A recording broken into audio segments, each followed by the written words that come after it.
Hey everybody. Another video for tonight. Somewhat of a follow-up to my last video, which was about FI. Here I want to talk about FE some more. And again, this is motivated by some videos from the World Socionics Society. And again, I think the guy's name's Jack. Um, who put together some videos sort of explaining the different cognitive functions. Um, and I'd encourage everybody to watch them. I think they're really good. I have a link to the bottom, or link at the bottom, not a link to the bottom. And you can watch his on FE. However, like in the last video, I think this is somewhat of, sort of a reaction, sort of teasing apart some of the concepts. Again, fully acknowledge this is all discourse and people can basically be describing the same thing using different words and both come across, come away from the conversation saying, that's exactly what I said. Because this is all discourse and you're never going to be able to nail down anything with 100% accuracy. And I do think there was a lot of overlap with how he thinks about and describes FE, um, with sort of my personal take on it for what that's worth. Um, However, I do think that maybe the takeaway messages might be a little different, and so I just sort of wanted to tease it apart. And I certainly invite anybody who wants to talk about this or discuss it. I'm happy to talk because, like I mentioned in the other video, he was able to sort of clarify my thinking, I think, with the way he sort of phrased introverted feeling and the way he described it. And I think the same thing for the way he talks about extroverted feeling. So, anybody who wants to discuss, including anybody from the World Socionic Society, hit me up. I'm always happy to chat. Um, Okay, so let's talk about FE and sort of probably the nuanced differences here. Again, like the last video, this one's going to be a little academic. This one's going to be maybe a little tedious and ponderous or esoteric. So if you're not into that kind of stuff, feel free to go to something more entertaining. Um, However, if you are into sort of teasing apart what the different functions are and sort of thinking about how they work independently and how they work with each other, and also how they might map on to the brain and all that fun stuff, then I got a video for you. Okay, so extroverted feeling. I think, well, first let me start off by sort of describing my impression of how he World Socionic Society was describing FE. And he emphasized a lot on emotion. Um, and I agree with that to an extent, but we'll put a pin in that. I just think that there's sort of an underlying first principle that sort of encapsulates it a little more accurately. He also makes the point that extroverted feeling is not just about harmony or making everybody feel cozy and fuzzy and being bubbly and gregarious and all that. What a lot of people will start off thinking FE is, that could be an expression of extroverted feeling, but it's not all of it, right? You can have somebody using extroverted feeling in a way where they're not trying to create harmony and they're not being warm and fuzzy. Um, and I think that's a good point. Um, but I'll get into a few details on things that I might disagree with or push back on. But to me, I think the fundamental way of thinking about extroverted feeling is it's basically how do you get people to do what you want them to do, right? And I usually talk about it as navigating in the social world and figuring out how to get people to work in the way that you want them to. So, like, not only figuring them out, but also figuring out how to get them to do what you want to do. Where extroverted thinking is about how do you get objects to do what you want them to do, right? To be more efficient or, make more widgets or make a different type of widget or put together a, you know, build a house or whatever, right? Um, that's all about the object domain, extroverted thinking, and getting objects to do what you want them to do. Where extroverted feeling is about people, and we really do have two separate brain systems um, that operate on objects versus people or things versus social dynamics.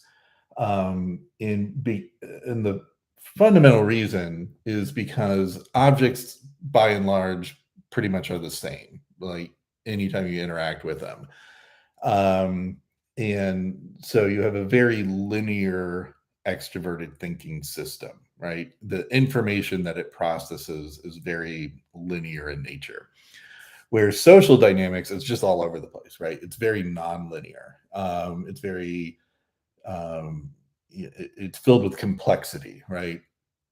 And so you have a totally different brain processing system for dealing with the fact that social dynamics are dynamic, right? They change. They can change, within a few minutes or over a course of days or years or whatever. But you need sort of an adaptable nonlinear system to deal with people because people are weird and they're not as consistent as things like objects or places and non-people non-social domain um, things. So okay, so and then the other thing I want to point out is when you think about any of the cognitive functions, you have to think about what's the point? What is it trying to accomplish?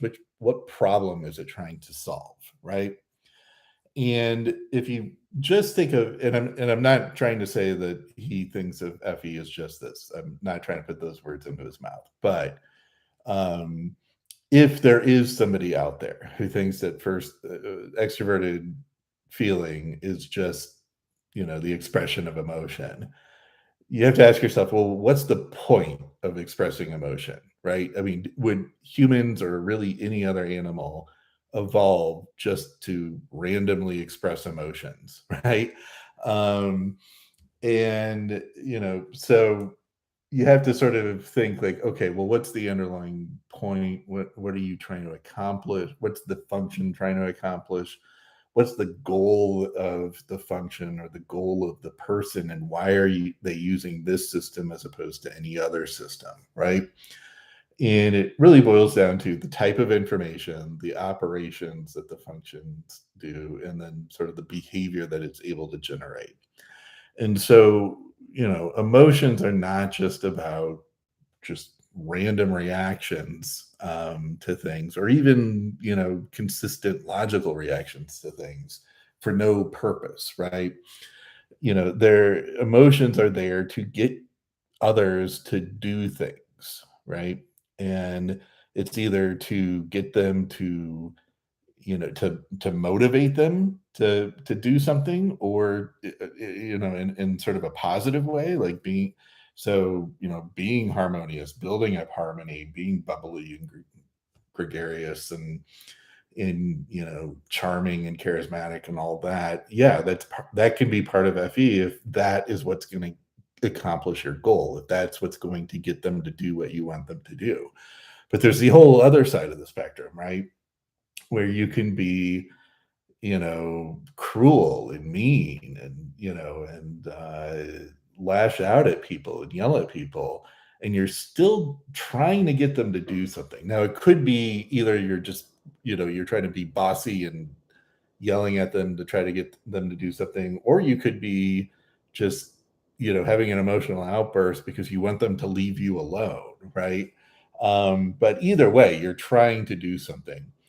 Or the other thing could be you're trying to warn others, right? Like you picked up on something, some sort of danger, some sort of threat, or on the opposite end of the spectrum, some sort of benefit, some sort of, you know, some sort of good or product, or something that's going to benefit the group that you want other people to know about. And if you look at primates and even birds and just other animal species, they will call out when they see a threat, right? They have this sort of emotional reaction when they see a threat, and they'll call out, right? Or the same thing where if they might come across something that's good for the group, like water or some sort of food source or something, they might call out in joy, to sort of alert everybody that hey, I found something. So so at a very basic level, it's really about sort of communicating either a threat or a benefit to other people. But of course, you know, people are way more complicated than just, you know, I found something good, I found something bad. Um, and, we have more complicated, deeper, structured goals in mind. And so through the years and through evolution, we've picked up ways of both expressing ourselves, and it doesn't necessarily have to be emotional, right? I mean, it could just be, maybe being non-emotional, maybe being just like cool as a cucumber is enough of a signal, right, to get the point across. Or a wink of the eye, a tip of the head, shrug of the shoulders, that kind of thing. We as a species have just sort of developed that ability to signal to others, um, either some sort of benefit or some sort of threat, or something we're trying to get across, right? And then on the same sort of side of the opposite side of the same coin, right? So going in the other direction, FE is also picking up on those signals that other people are sending you, right? Um, and so the small social cues or the very large cues, like somebody's yelling, that they're in danger or they're hurt or something, that's obviously a very FE thing. But, something as subtle as just like, have a nice day, hope you come back to my store again, that kind of thing, where you're just being pleasant and trying to motivate somebody to come back and, come to your store again, that kind of thing. Um, and also just sort of signaling that, hey, I'm not a threat, you're not a threat, everything's cool, right? So, the polite, nod of the head when you walk by somebody, opening up the door for a stranger, that kind of thing, just small little social cues, letting people know that, hey, I'm not a threat here, and I'm assuming you're not a threat either. So, we can sort of quote unquote live in harmony, right? So in that respect, yeah, it's a little bit of harmony building, but that's not all of it, right? I mean, if you do see somebody as a threat, or if you do see somebody as sort of not contributing in the way that they're supposed to at work, or you're the boss and you have to motivate somebody, you could either do it with the stick or the carrot, right? And both of those are going to be FE. You could be either really nice and bubbly and um, go get them champ kind of motivator, or you could just be like the total asshole that's just like, I need this on my desk by 5 o'clock or you're fired. Either way, you are engaging in FE because you are trying to get somebody to do something. Um, okay, so th- I think he also sort of made a few points about, you know, sort of. Uh, Let me think of it, the way to put this. So, I guess if we were to sort of draw out a scale, and we were saying, FI is on one side and FE is on the other side. Where on the scale is emotion? I would probably put it more towards the FI side. I think FI is more about assigning values to things. And if something is very threatening, um, then your emotional system is just going to, go crazy. Or if something looks very beneficial to you or for the group, your emotional system on the other side will go really crazy.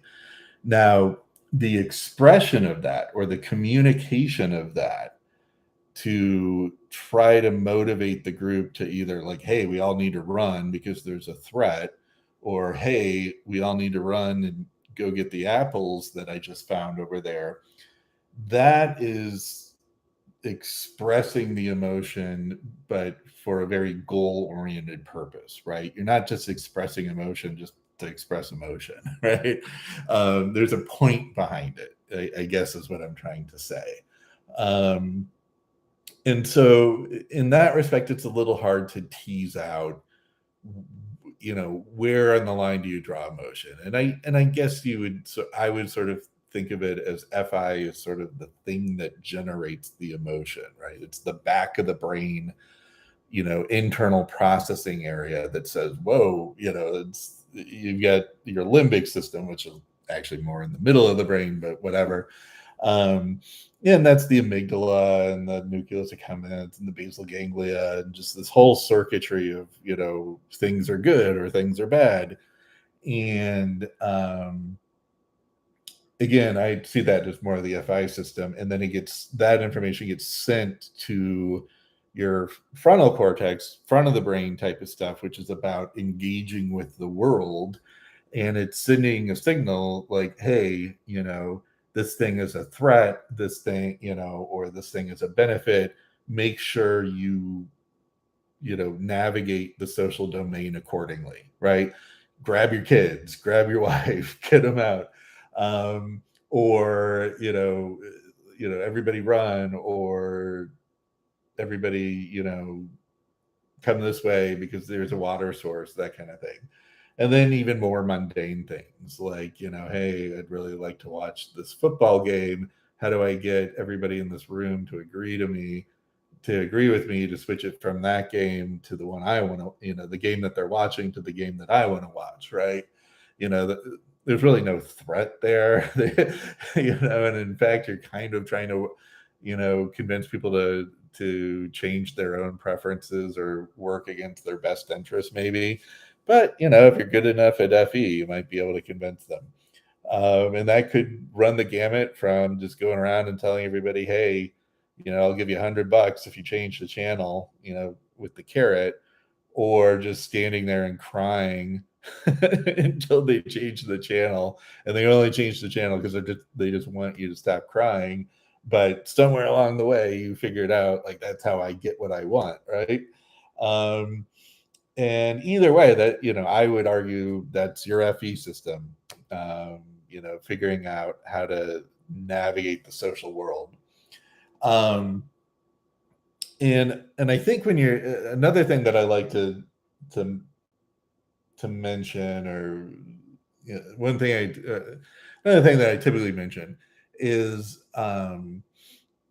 when you're thinking about a function and what it does or doesn't do, you want to try to think about, okay, what are some examples where somebody is missing that function, right? So in cognitive neuroscience, in the research world, when you want to research memory, or you want to research attention, or you want to research vision, like oftentimes the best way to research it is to find somebody with a deficit in memory, find out what they cannot do.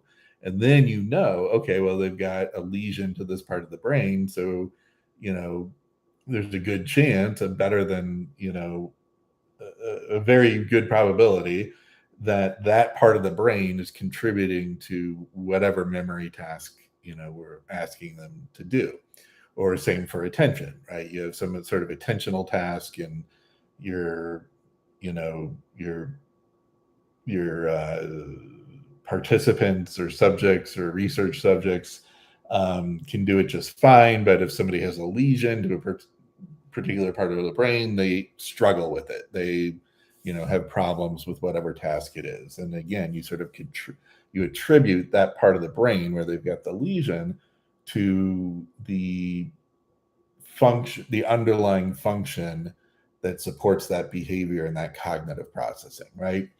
So when you're thinking of cognitive functions in the, personality type world, you want to sort of, not only do you want to think of people who, sort of lead with it as their dominant function, but you also want to think about people who have it maybe in their polar function where they're not so good at it, because then you have a pretty good clue of, well, they will do this, but they don't do this. So whatever this is over here must be FE, right? Like if they're FE polar and they have a problem doing X, Y, and Z, then X, Y, and Z is probably an FE type of process. Okay, so everybody with me? Probably labored on that one a little too long. So the example I like to give, so you think of the ISTJ and the INTJs, right? And they're FE polar. And their FE polar sort of manifests itself in kind of funny ways. To me, it's funny, and I apologize to the ISTJs and the INTJs out there. But the example I like to give, and this is sort of the analogy to work with when you're thinking of FE, is so I've been a lawyer for a while, and when I first started, if you started a big law firm, they have a lot of these sort of social gatherings for new attorneys, for people who just joined the firm. And usually it's so that the people, the older lawyers, the partners, everybody can get to meet the younger people and introduce themselves and just sort of build up the firm cohesion and all that, right? So the problem is, especially in the legal field, you get a lot of ISTJs and a lot of INTJs, especially in big corporate law firms, because they're fantastic corporate lawyers. ISTJs and INTJs, if I had to pick, among all the types, they would definitely be up there because they're fantastic at corporate sort of procedural law, right? So so they usually do pretty well in law school, and they get hired, and they're FE polar, and they go to these social events. And what you'll see is the older attorneys, and a lot of the older attorneys are also ISTJs and INTJs who had to go through it themselves, and they'll sort of pull them aside and be like, okay, here are a few rules that I want you, that you should remember when you go to these social gatherings. Like, don't drink more than 2 beers. Talk about this particular subject with this guy, but don't talk about this subject, that kind of stuff. Like little TE rules that they can use, right? Why? Because if left to their own devices and they're FE polar and they're interacting with like the big hot shot managing partner, you don't want them stepping on their own toes, right? And sometimes ISTJs and INTJs don't really, because they have the internal feeling, they have this sort of sense that, that they have the social acumen, um, you know, and that everybody else does, right?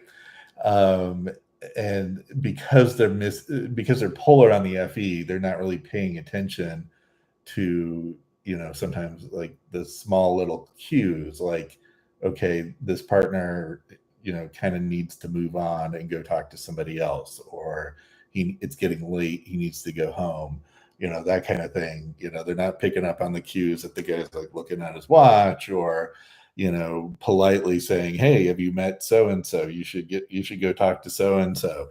And so it's kind of funny to watch, and you'll see other attorneys who are also FE polar, try to distill everything down to a TE process, right? um And eventually, the ISTJs and the INTJs, they all end up getting it. They all end up being fine. But it's that first like summer and first year, it's just kind of fun to watch. But anyways, I love you guys. You guys are great attorneys, so don't get mad at me. Um, anyways, and it also makes me chuckle because you see these pickup artists online where they're trying to sell their like pickup, how to pick up girls mechanism, right? Like, we've got a whole procedure, we got a whole process, and they literally have classes where if you watch the videos, they have these classes of like some ESFP or ESTP telling all these people like how to pick up chicks. And it's the class is full of INTJs and ISTJs, and they're just taking notes, like, okay, stand within 6 feet of them, give them say something mean to them to get their attention. That's like the big thing. Like you're supposed to like say something mean to get their attention or whatever. Wear a funny hat. They have all these like procedural TE kind of things because, when left to their own devices and having to rely on FE, they they're just sort of at a loss, I guess, right? Or feel like they are. And and so if you are an ISTJ or an INTJ and you get that FE polar thing, then check out those pickup girl sites. They might do you some good. Because I don't know, maybe they work. Who knows? Um, but be forewarned, it's just a bunch of ESTPs, trying to get you to pay them so that they can bullshit you for 2 hours. Anyway, and then you'll also see it, a lot of times in like typing videos where I'll watch various typing videos, right? And we all have our little pet theories of, who's, what and like what type of vibe different um, types give us, right? So like within the first 30 seconds to a minute, like all of us do it, right? Like our little introverted intuition thing starts going off, unless you're an ESFJ or an ESTJ, then you just wait for the answer, right? But for all of us who have some, non-polar introverted intuition, that sort of goes off and we think we know, who they are and what they are. And so that's probably true for most personality types. But for ISTJs and INTJs, that is the one where like within 30 seconds you know what they are. Or at least I do. I think I do. And I've yet to be wrong. um, they end up being typed as ISTJ or INTJ, and I'm just like, I could have saved you some time. And why it again, it's a vibe. It's just I can't really articulate it other than there's just a vibe that INTJs and ISTJs give you because there's just this slight imbalance in the force, right? It's like when Darth Vader would pick up on the imbalance in the force, and he can't really explain why, but he just knows it's there. And you know, and it's kind of the same when you're an INFJ and you're so focused on FE because it's your tool function that when you see it not being used as smoothly in other personalities, it just stands out to you. So sorry, I'm totally going on a tangent that I didn't mean to go down, but hopefully that helps. For those of you who are INFJs, you know what I'm talking about. And hopefully it illustrates the point that FE is not just about being bubbly, not just about building harmony. I mean, ISTJs and INTJs, they usually come across as like pretty friendly, and I don't know, INTJs sometimes, I mean, we all know, right? But ISTJs, I mean, they're always totally friendly and totally polite. And I think a lot of that has to do with that introverted sensing, like they just know how to behave, right? And, so they don't really come across as being too socially awkward or anything. Um, However, when you throw them into a new situation where they have to sort of do their song and dance, they might get a little, nervous about that. Okay.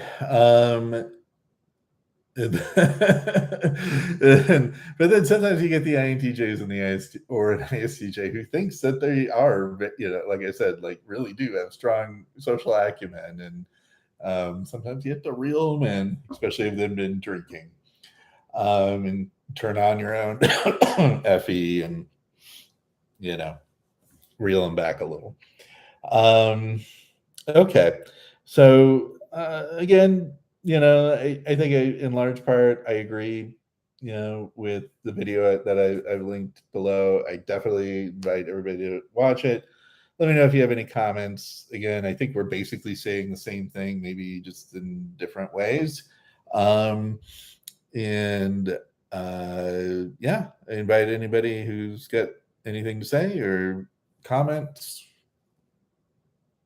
criticisms, all that. If you're an ISTJ or an INTJ, I apologize. I'm sorry. I didn't mean to pick on you. But I just wanted to use you to make my point. Okay.